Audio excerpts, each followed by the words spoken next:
આજે આપણે દૂધીનો હલવો બનાવીએ છીએ. કેવી રીતે બનાવીએ છીએ તમે વિડીયોમાં જોજો અને વિડીયો પૂરો આખો વોચ કરજો, એટલે તમને ખ્યાલ આવશે મેં કેવી રીતે બનાવ્યું છે.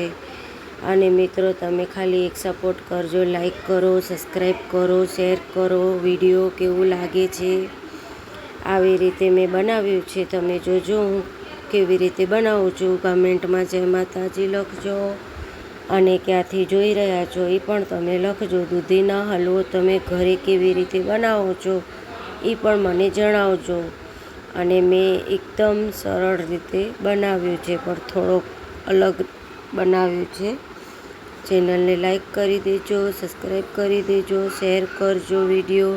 હવે ચાલો આપણે વિડીયો ચાલુ કરીએ મિત્રો, કેવી રીતે બનાવીએ છીએ. આપણે હવે એક દૂધી લઈ લેવાની છે. તમે મારો વિડીયો જોજો અને પછી શેર કરજો. મેં કાંઈ એડિટિંગ નથી કરી, જેમ મેં આ દૂધીનો હલવો બનાવ્યો એ જ તમને હું બતાડું છું કે કેવી રીતે બને છે. અને મિત્રો, તમે ખાલી એક સપોર્ટ કરી દેજો, લાઈક કરી દેજો, સબસ્ક્રાઈબ કરી દેજો. હવે આપણે વિડીયો ચાલુ કરી રહ્યા છીએ. હવે એક આ દૂધી આપણે લઈ લીધી છે. દૂધીને આવી રીતે ખમણી લેવાની છે. આવી રીતે સરસ રીતે ખમણાઈ જાય એટલે આગળનો પ્રોસેસ હું તમને બતાડું છું કેવી રીતે બનાવવાની છે. અને મને થોડોક અવાજ બેસી ગયો છે, શરદી ઉધરસ થઈ ગયા છે, એટલે અવાજમાં થોડો ફેરફાર રહેશે મારો. હવે આવી રીતે દૂધી ખમણીને રેડી થઈ જાય એટલે આગળનો પ્રોસેસ હું તમને બતાડું છું કે કેવી રીતે આ દૂધીનો હલવો બને છે. અમારે હમણાં શ્રાવણ મહિનો ચાલે છે, એટલે અમે લોકો આ ઉપવાસના માટે બનાવતા રહીએ છીએ. હવે આ દૂધી ખમણાઈ જાય એટલે પછી આપણે ચાલુ કરીએ બીજો પ્રોસેસ કે કેવી રીતે થાય છે. આ હવે દૂધી ખમણાઈને આપણી રેડી થઈ ગઈ છે. જો આવી રીતે ખમણાઈ ગઈ છે. હવે આપણે એક કડાઈમાં ઘી લઈ લઈશું. ઘી ગરમ થાય એટલે એની અંદર આપણે આ દૂધી ખમણેલી છે એ આપણે એની અંદર મિક્સ કરી દેવાની છે. હવે આપણે આ ગરમ થઈ ગયું છે, એની અંદર આ દૂધી ખમણાઈ ગઈ. હવે આને આપણે મિક્સ કરી દેવાની છે આવી રીતે. હવે એની અંદર આપણે શું નાખીએ છીએ એ તમે આગળ પ્રોસેસ જોતા રહેજો.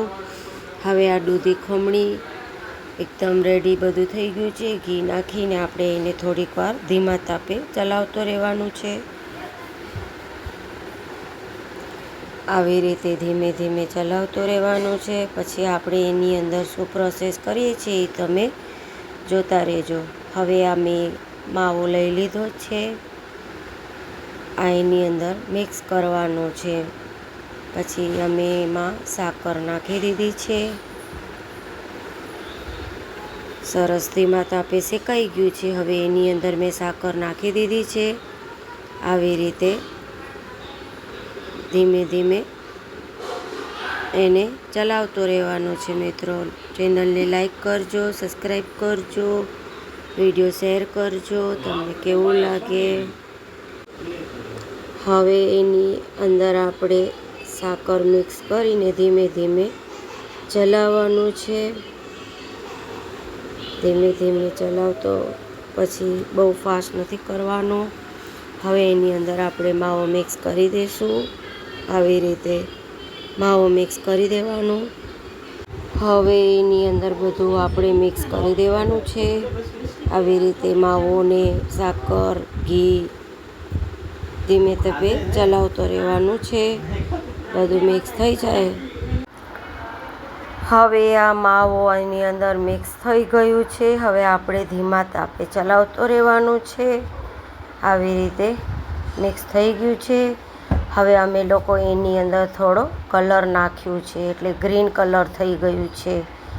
પણ બહુ જ ટેસ્ટી બન્યો હતો, સરસ બન્યો હતો. આવી રીતે ચલાવીને આપણે એક પ્લેટમાં પછી લઈ લઈશું. આવી રીતે જો કેટલો સરસ બનીને રેડી થઈ ગયો. કાલે મળશું નવી રેસીપીની સાથે. આવજો મિત્રો. જય માતાજી. લાઈક કરજો, સબસ્ક્રાઈબ કરજો. જય માતાજી. કાલે મળશું નવા રેસીપીની સાથે.